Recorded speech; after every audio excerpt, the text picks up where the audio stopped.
Aujourd'hui, on va faire un peu d'exploration urbaine. En effet, le thème sera 10 lieux abandonnés insolites à travers la planète. Un concept que je trouve assez fun et que j'ai pas mal pratiqué, notamment étant gamin. Aujourd'hui, par exemple, on se trouve dans un ancien foyer pour délinquants abandonné. Et donc, le thème de la vidéo sera 10 lieux abandonnés à travers le monde. Totalement insolites. Allez, c'est parti!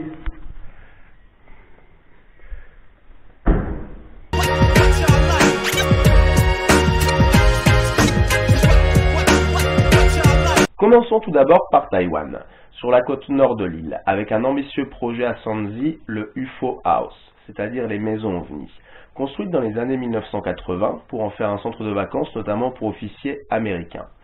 C'était en effet un projet assez farfelu et il n'a jamais été achevé. Faute à des pertes au niveau des investisseurs, tout comme des faits assez flippants, comme des morts et des suicides, qui seraient, selon la légende, liés à la profanation d'une sculpture lors de la construction, tout comme le fait que le projet ait été construit sur ce qui serait un ancien cimetière de soldats néerlandais. En tout cas, c'est vraiment très flippant. Partons pour l'Allemagne, au Spreepark, construit à l'époque de la ex-RDA, République démocratique allemande, lorsque l'Allemagne était coupée en deux et d'un côté sous tutelle soviétique.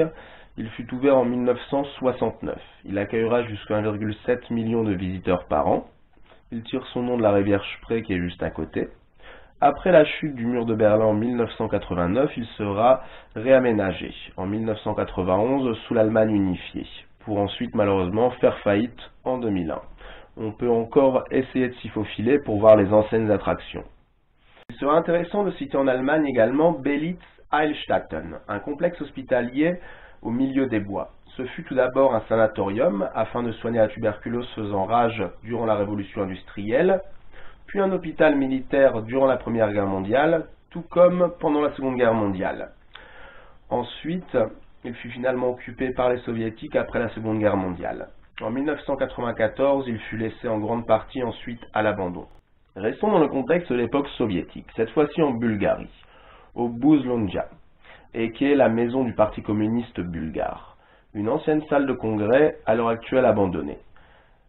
Elle fut inaugurée en 1981, après quand même 7 ans de travaux, construite sous le régime communiste, pour commémorer notamment les événements de 1891, et donc la formation du mouvement socialiste organisé.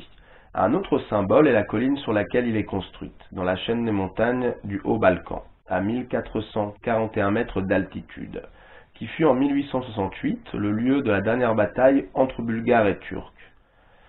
C'est un très beau bâtiment et un des plus célèbres bâtiments dédiés au régime communiste. Il fut construit par l'architecte Georgi Stoilov et il est en forme de soucoupe. Après la chute du communisme en Bulgarie en 1989, il a été abandonné et ensuite laissé en l'état. Nous allons visiter l'une des îles qui est certainement la plus hantée au monde, située sur une petite île dans la lagune de Venise, l'île de Poveglia. Elle a la réputation d'être maudite à cause des phénomènes paranormaux et de son passé assez violent. Elle servit notamment à enterrer des cadavres durant la peste noire au XIIIe et XIVe siècle, mais aussi des personnes atteintes de maladies et qui étaient accusées, pourquoi pas d'avoir la peste, pour les brûler. Ensuite, ce ne fut pas mieux. Ce fut également un hôpital militaire et également un hôpital psychiatrique au XVIIIe siècle. Il fermera en 1968. Après de nombreux phénomènes et apparitions, certains médecins seraient même devenus fous. Depuis, l'accès à l'île est en principe interdite. Après, certains réussissent quand même à s'y aventurer. Ensuite, en Italie, je voulais également parler d'un village médiéval abandonné. Le plus célèbre est celui de Cracow, qui est complètement désert depuis 1970, mais il en existe un autre un peu moins célèbre, qui est celui de Balestrino. Donc lui, il est situé en Ligurie, donc au nord-ouest de l'Italie. En plus, c'est assez proche de la France, et c'est un village fantôme qui se trouve sur une colline assez magnifique, tout comme le village. Il est également mystérieux et effrayant à la fois. Le village daterait du XIe siècle, il y a même encore un château dans le village et il est abandonné depuis 1953. Les raisons, elles, restent relativement floues à ce sujet. Prenons la direction de l'Azerbaïdjan et la ville d'Agdam. Une ville fantôme qui comptait 30 000 habitants auparavant. Elle se situe dans le Haut-Karabagh, qui fut au cœur du conflit entre Azéris et Arméniens, avec environ 30 000 morts, faisant que la ville a été fortement touchée par de nombreux tirs d'obus, et elle se videra pour laisser place peu à peu à une ville fantôme en ruine. D'ailleurs, pour les amateurs de foot, un fait assez insolite, cette ville fantôme est celle du club de foot Azeri de Karabagh, ayant notamment participé à la Ligue Europa. Il fut créé en 1951, quand la ville comptait encore de nombreux habitants et avant les conflits. Et depuis le conflit, bien sûr, le club ne joue plus dans la ville d'Agdam, mais dans la capitale Bakou. Partons découvrir un aéroport abandonné, et non des moindres, celui de Nicosie à Chypre. Il est l'un des principaux aéroports abandonnés au monde, et ce depuis l'invasion turque en 1974, afin d'occuper une partie de l'île. Il est aujourd'hui complètement désert et plus aucun avion ne s'y pose depuis. Il avait été construit juste après la Seconde Guerre mondiale. Et pour la même raison, la ville de Varosha, toujours à Chypre, est aujourd'hui une immense station balnéaire fantôme depuis 1974. Cette station avait notamment accueilli quelques-unes des plus grandes stars. Il y a bien sûr quelques projets de reconstruction en cours, mais c'est toujours une immense station balnéaire fantôme. Direction l'Asie et l'Inde. Le palais Jal Mahal, palais de l'eau. Immergé dans les eaux d'un lac artificiel, ce magnifique palais marbré fut construit au XVIIIe siècle par le Maharaja Madho Singh. Il est resté totalement abandonné depuis 2 siècles. On peut le contempler depuis le lac, mais il n'est pas ouvert au tourisme. Direction les États-Unis et la ville fantôme de Bodie, en Californie. Je n'ai malheureusement pas eu l'occasion de la visiter lors de mon trip en Californie, et je vais peut-être même refaire une vidéo sur le sujet, enfin sur la Californie de manière générale. Donc c'est un village fantôme comme il y a pu avoir de nombreux autres durant la ruée vers l'or au XIXe siècle, tout comme la conquête de l'Ouest. Mais celui-ci est un des mieux conservés et permet de se plonger totalement dans cette atmosphère. Dans un autre registre, il y a également la ville de Détroit, qui est un peu comme le bassin minier dans le Pas-de-Calais, là d'où je viens, donc c'est-à-dire touché de plein fouet par la crise industrielle. C'est un endroit, une des grandes villes les plus pauvres des États-Unis. Il y a de nombreuses maisons, usines abandonnées, et le plus insolite est le stade Pontiac Silverdome, un mythique stade de football américain de environ 80 000 places, aujourd'hui abandonné suite à la faillite liée à cette crise. Toujours dans la ville de Détroit, il y a également l'église Sainte-Agnès, qui est un lieu abandonné. Et comment ne pas parler, par exemple, aux États-Unis, de l'hôpital psychiatrique Byberry, qui est l'un des endroits les plus hantés du pays. L'époque soviétique a laissé de nombreux vestiges en termes d'urbex. Nous partons au Kazakhstan, au cosmodrome Baïkonour, symbole de la guerre froide entre URSS et USA, et en particulier de la course à l'espace. Il se situe au milieu des steppes kazakhs. Il fait 60 km du nord au sud et 90 km de l'est à l'ouest. C'est vraiment impressionnant. Suite à l'arrêt du programme spatial soviétique en 1993, et bien sûr aux événements historiques, en effet, suite au démantèlement de l'URSS, le Kazakhstan a pris son indépendance, les lieux ont été plus ou moins laissés à l'abandon.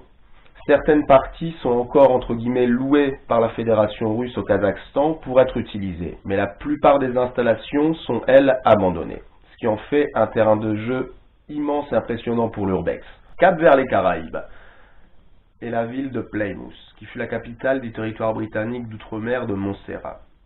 Elle connut un destin tragique, avec une éruption volcanique en 1997 qui a rasé la capitale, comptant alors environ 3000 habitants, qui fut en grande partie ensevelie sous des cendres atteignant parfois plusieurs mètres. Heureusement, la ville a pu être en grande partie évacuée à temps.